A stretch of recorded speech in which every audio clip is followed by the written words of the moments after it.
तो सबसे पहले आप इस चार्ट को देखिए एंड इमेजिन कीजिए इस रैली को। पिछले एक साल में कंपनी ने 2400% का रिटर्न दिया है एंड यही कंपनी 2017-18 में आरबीआई की डिफॉल्ट लिस्ट में सेकंड नंबर पर थी। मतलब ये कंप्लीटली एक टर्न अराउंड स्टोरी है।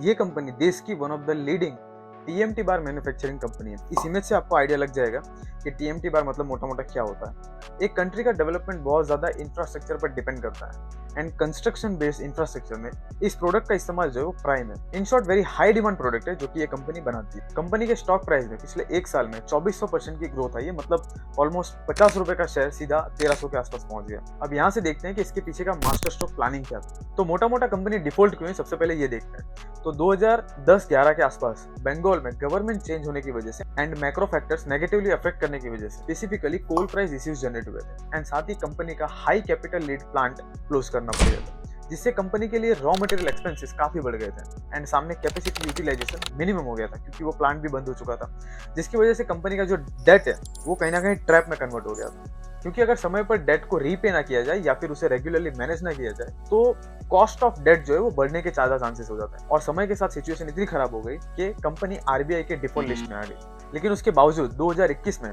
कंपनी के पास कहीं ना कहीं एक एज क्रिएट हुआ समय के साथ, क्योंकि उस वक्त से जो स्टील इंडस्ट्री वो अपने अप ट्रेंड पर है और उनका जो प्लांट था, जो उनकी मशीनरीज थी एंड उनका पर्टिकुलर जो इंफ्रास्ट्रक्चर था, जिसकी वैल्यू उस वक्त मतलब 2021 में 7,500 करोड़ की हो गई थी और उस वक्त कंपनी का जो डेट था वो 3,000 करोड़ के आसपास था। तो मतलब अभी भी जो एनएवी है मतलब नेट एसेट वैल्यू, ये कहीं ना कहीं 4,500 करोड़ के आसपास का बनता है एंड सामने कंपनी का मार्केट कैप उस वक्त 500 करोड़ के आसपास का था। मतलब अभी भी ये शेयर मैसिवली डिस्काउंटेड प्राइस पर मिल रहा था। तो ये पॉइंट भी कहीं ना कहीं ट्रिगर हुआ होगा मार्केट के अंदर, जिसके बाद कंपनी का जो शेयर है वो बढ़ना स्टार्ट हुआ। तो एज अ कमबैक कंपनी ने क्या स्ट्रेटेजी अपनाई, तो सबसे ज्यादा इन्होंने वैल्यू एडेड प्रोडक्ट्स पर फोकस किया जिससे कि कंपनी मार्जिन्स को मैक्सिमाइज कर सके एंड फर्दर इन प्रोडक्ट्स के थ्रू ही ओवरऑल जो रेवेन्यू है कंपनी का उसमें मैक्सिमम कंट्रीब्यूशन लाया जा सके वैल्यू एडेड प्रोडक्ट्स के थ्रू। सेकंड थिंग कि कंपनी ने अपने स्टील प्लांट को as a fully integrated plant develop किया। फुल्ली इंटीग्रेशन का मतलब होता है कि 100% प्रोडक्शन प्रोसेस जो है वो कंपनी के थ्रू ही हो रहा है एंड सप्लाई चेन के हर स्टेज पर जय बालाजी का ही कंट्रोल था, जिसकी वजह से कंपनी के मार्जिन जो है वो इंप्रूव हो सकते हैं। Third and last thing logistic cost. तो इस तरह की जो कंपनीज होती है मतलब हैवी प्रोडक्ट्स बनाने वाली कंपनीज, तो इनमें logistic cost one of the major cost होता है। बट इस केस में कंपनी के पास खुद की रेलवे साइडिंग्स भी हैं और भी कंपनीज के पास है, जिससे कि इनका जो लॉजिस्टिक कॉस्ट है उसको कहीं ना कहीं कट करने में इनको बहुत ज्यादा हेल्प मिल जाती थी। तो इस तरह की स्ट्रेटेजीज को इम्प्लीमेंट करके कंपनी ने ऑपरेटिंग प्रॉफिट मार्जिन्स को नेक्स्ट लेवल पर लेकर आए जिसको हम कंपनी के फाइनेंशियल्स में देखते हैं। इस चार्ट में आप क्लियरली देख सकते हैं कि ऑपरेटिंग प्रॉफिट मार्जिन में लास्ट 3 क्वार्टर से ऑलमोस्ट 100% तक की ग्रोथ आई है और मार्जिन ऐसी चीज है ना जहाँ पे 1% का भी फर्क जो पड़ जाता है तो बहुत ज्यादा इंपैक्ट आ जाता है प्रॉफिटेबिलिटी में ओवरऑल।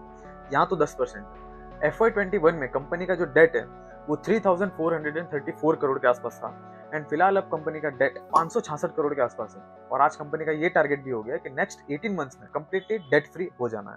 दिसंबर 2023 क्वार्टर में कंपनी के profit margin year over year 740% से इंप्रूव हुए हैं। इस कंपनी ने इतनी टफ सिचुएशन में रहने के बाद भी यहाँ से बाहर आए, इन्होंने यहाँ से ग्रो भी किया एंड आज इन्होंने 1000 करोड़ कैपेक्स डिप्लॉय करने का प्लानिंग भी किया है, वो भी बाहर से कोई डेट लेकर नहीं बल्कि मतलब कंपनी के इंटरनल बेस के थ्रू ही, जिसमें से ऑलमोस्ट 400 करोड़ का कैपेक्स तो इंप्लीमेंट हो चुका है। कंपनी प्रमोटर्स ने अपने मैक्सिमम शेयर्स को प्लेस किया हुआ है ताकि डेट को किसी ना किसी तरह मिनिमम किया जा सके। जनरली स्टॉक प्लेस करना एक नेगेटिव साइन होता है as an investor perspective, but यहाँ जब हम ओवरऑल जब पूरी पिक्चर देखेंगे, जब सारे डॉट्स को कनेक्ट करके देखेंगे तो समझ आएगा कि कंपनी प्रमोटर अपनी प्लानिंग, अपने कमिटमेंट एंड माइंडसेट को लेकर कितना क्लियर है, कितना अलर्ट है। वो बाहर से डेट लेना नहीं चाहते एंड इसीलिए अपना स्टेक प्लेस करके कंपनी ने पुराना डेट जो है उसको किसी न किसी तरह कम किया है। कंपनी का main focus TMT bars, DI pipes and ferro alloys की तरफ सबसे ज्यादा है। कंपनी की जो मेन डिपेंडेंसी है वो DI pipes and ferro alloys पर ही है। तो इन दोनों प्रोडक्ट्स को थोड़ा अलग अलग करके देख लेते हैं। DI pipes main use case इसका water transportation and drainage system में होता है। गवर्नमेंट के 2 इनिशिएटिव्स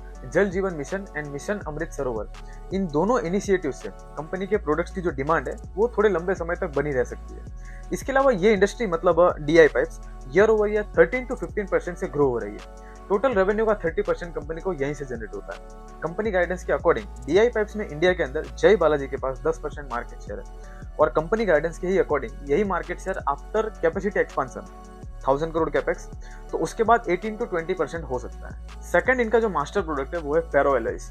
इस प्रोडक्ट से कंपनी को 25% रेवेन्यू कंट्रीब्यूशन मिलता है। मेनली ये एक्सपोर्ट प्रोडक्ट है and India, with in India and out of the India, इनके जो क्लाइंट्स हैं उनके साथ इनके लॉन्ग टर्म कॉन्ट्रैक्ट्स भी है। कंपनी के पास वेस्ट बंगाल एंड छत्तीसगढ़ मिला के 4 स्टील मैन्युफैक्चरिंग प्लांट्स।